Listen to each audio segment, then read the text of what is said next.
नमस्कार दोस्तों, मैं रजत सिंह अपने चैनल अनबीटेबल स्टोरी 005 में लेके आया हूँ बहुत ही रोचक हॉरर स्टोरी। तो आइए चलते हैं कहानी की तरफ। कहानी का शीर्षक है तट किनारे का चौरा। बक्सर और आरा के बीच गंगा के किनारे बसा था एक गांव, छोटा सा गांव सतबहिनी। दिन में हर तरफ हरियाली, बैलों की घंटियां और औरतों की हंसी। लेकिन सांझ ढलते ही पूरा गांव जैसे अपने आप सिमट जाता।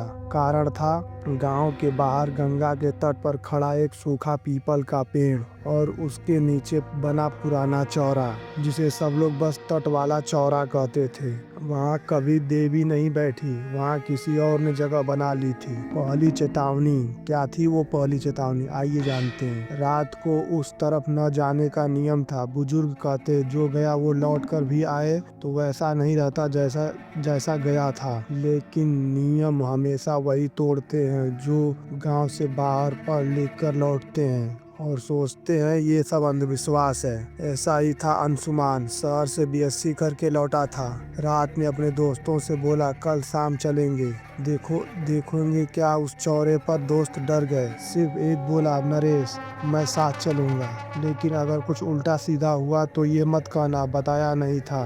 अंशुमान हंस पड़ा। उसे नहीं पता था कुछ दरवाजे जिज्ञासा से नहीं, सिर्फ पछतावे से बंद होते हैं। अगली शाम आसमान पर हल्का सा कोहरा, गंगा का पानी चुपचाप बह रहा था। दोनों चौरे के पास पहुंचे।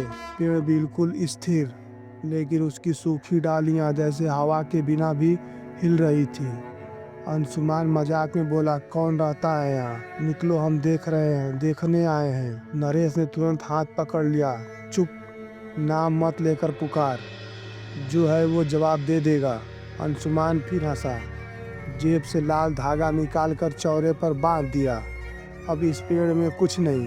देख, जैसे ही धागा बांधा, पीछे कहीं से पायल की धीमी झनकार सुनाई दी। नरेश का चेहरा सूख गया।